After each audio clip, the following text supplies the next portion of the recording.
तुम्ही हॉटेलमध्ये खाताना, जेवताना कधी विचार केलाय का, की तुमचं प्रामाणिकपणे भरलेलं बिल देशातल्या आजवरच्या सर्वात मोठ्या घोटाळ्याचा भाग असू शकतं? एक असा महाघोटाळा ज्याने संपूर्ण देशाच्या व्यवस्थेला जबरदस्त हादरा दिला. हा चुना 2-4 कोटीचा नाही, तर तब्बल 70,000 कोटी रुपयांचा आहे. आणि सर्वात धक्कादायक बाब म्हणजे हा घोटाळा कोणत्याही मोठ्या बँकेशी किंवा शेअर बाजाराशी जोडलेला नाही, तर तो जोडला गेलाय संपूर्ण भारताच्या सर्वात आवडत्या खाद्यपदार्थाशी. तो पदार्थ म्हणजे आपली लाडकी बिर्याणी.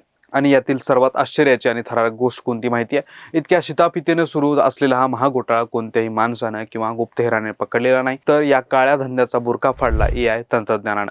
आज आपण याच बिर्याणीच्या नावाखाली देशात कसा सुरू होता महाघोटाळा, हैदराबादेत पाळंमुळ असलेल्या घोटाळ्याचे धागेदोरे चक्क मुंबईतही आढळली आहेत. आणि खरं तर या घोटाळ्याचा जन्म हा गुजरातच्या अहमदाबादमध्ये झालाय. याच महाघोटाळ्याची A to Z माहिती आपण या व्हिडिओमध्ये घेणार आहोत. व्हिडिओ शेवटपर्यंत नक्की पहा, कारण हा चुना तुम्हालाही लागलेला असू शकतो. नमस्कार, मी ज्ञानेश्वर रेड्डी. तुम्ही पाहताय TVD मराठी. हैदराबाद शहराचं नाव घेतलं की आपल्याला साहजिकच प्रसिद्ध हैदराबादी बिर्याणी आठवते. पण याच हैदराबादमधून आता संपूर्ण देशभरात पसरलेल्या या महाघोटाळ्याचे मूळ धागेदोरे उघड झालेत. या घोटाळ्याची सुरुवात कशी झाली हे आधी आपण समजून घेऊयात. गेल्या वर्षी नोव्हेंबर महिन्यात आयकर विभागाच्या अधिकाऱ्यांनी हैदराबाद आणि विशाखापट्टणम येथील काही प्रसिद्ध बिर्याणी हॉटेल्सवर नियमित तपासणीसाठी धाड टाकली. सुरुवातीला हा केवळ एक नेहमीचा तपास वाटत होता. हॉटेलच्या आत सर्व काही अत्यंत सुरळीत सुरू असल्याचं भासत होतं. हॉटेल ग्राहकांनी खचाखच भरलेलं होतं. स्वयंपाकघरात लगबग सुरू होती आणि काउंटरवर सतत बिलं फाडली जात होती. पण याच गजबजाटात अधिकाऱ्यांच्या तीक्ष्ण नजरेतून एक अत्यंत महत्त्वाची आणि संशयास्पद गोष्ट सुटली नाही. हॉटेलमध्ये जेवण करण्यासाठी आलेल्या ग्राहकांची प्रचंड गर्दी आणि प्रत्यक्षात काउंटरवर तयार होणारी बिलांची संख्या यात खूप मोठी तफावत होती. जेवढे लोक आत जेवत होते आणि जेवढे लोक जेवून बाहेर पडत होते, तेवढी बिलं संगणकीय प्रणालीमध्ये दिसत नव्हती. तिथूनच या देशव्यापी महाघोटाळ्याचा पहिला धागा अधिकाऱ्यांच्या हाती लागला. एका हॉटेलमध्ये अधिकाऱ्यांना असं आढळलं की गेल्या 5 वर्षात त्यांनी सुमारे 60 कोटी रुपयांची विक्री लपवली होती.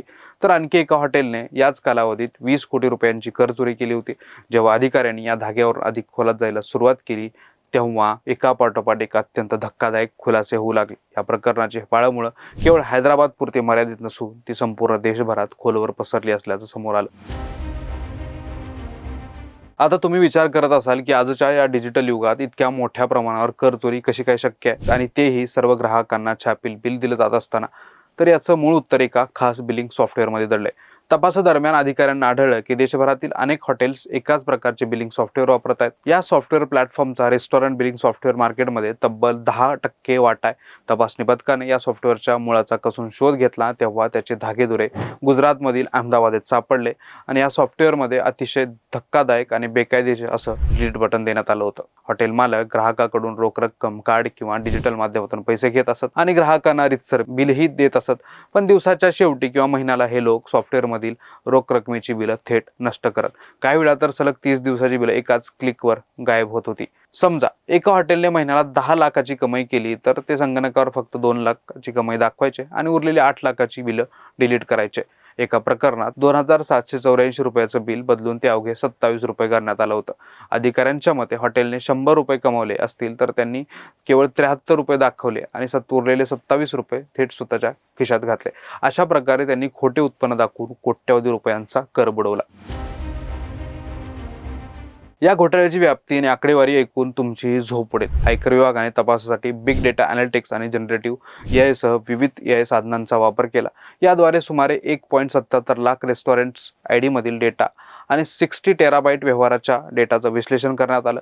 हा सर्व डेटा साध्या कागदावर जरी छापायचा ठरला, तर तब्बल 30 अब्ज पानं लागतील. या पानाची थप्पी लावली तर त्याची उंची माउंट एव्हरेस्टच्या 330 पट अधिक असेल. आर्थिक वर्ष 2019-20 ते 2025-26 या काळातील हा सर्व डेटा होता. देशभरातील तब्बल 1,77,000 हॉटेल्स या तपासाच्या रडारावर आलेत.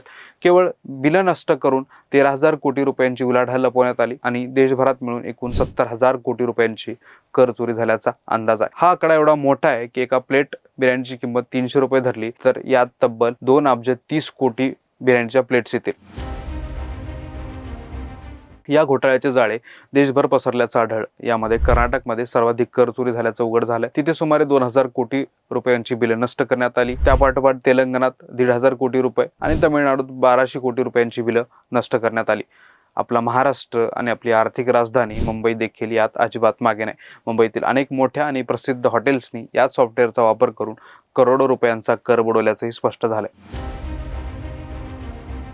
हा महाघोटाळा उघडकीस आणणं कोणत्याही माणसाच्या आवाक्याबाहेरचं काम होतं. यासाठी आयकर विभागाने बिग डेटा आणि जनरेटिव्ह AI यासारख्या प्रगत तंत्रज्ञानाचा अतिशय हुशारीने वापर केला. प्रगत संगणकीय प्रणालीच्या मदतीने त्यांनी देशभरातील हजारो हॉटेल्सचा बँकिंग डेटा, ऑनलाईन पेमेंट्स आणि कर परतावे याची एकाच वेळी सांगड घातली. यात रविवारी अचानक बिलांची संख्या कमी होते किंवा एका ठराविक वेळेनंतर रोख व्यवहार शून्यावर येत असल्याचं आढळलं. तसंच एका हॉटेलने अनेक पॅन कार्ड्स वापरून आपलं उत्पन्न वेगवेगळ्या खात्यामध्ये विभागून दाखवल्याचंही तंत्रज्ञानानं अचूक टिपलं. डिजिटल जगात कोणतीही माहिती कायमची नष्ट होत नाही हेच यातून सिद्ध झालं. तंत्रज्ञान जसं गुन्हेगारीसाठी वापरलं जाऊ शकतं तसंच ते गुन्हे रोखण्यासाठी अत्यंत प्रभावी ठरू शकतं हे या कारवाईने दाखवून दिले. सध्या आयकर विभागाने या प्रकरणाचा तपास अधिक तीव्र आणि व्यापक केला.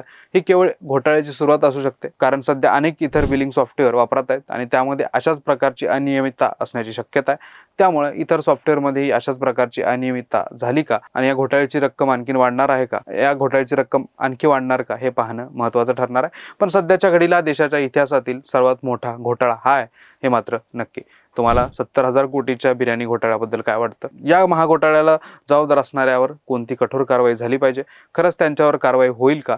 तुमचे विचार कमेंट बॉक्समध्ये नक्की कळवा. ही अत्यंत महत्त्वाची आणि धक्कादायक माहिती जास्तीत जास्त लोकांपर्यंत पोहोचवण्यासाठी हा व्हिडिओ तुमच्या मित्रमंडळींना नक्की शेअर करा आणि अशा सविस्तर, अचूक आणि सत्य बातम्यांसाठी आपल्या टिवळी मराठी चॅनलला सबस्क्राईब करायला विसरू नका.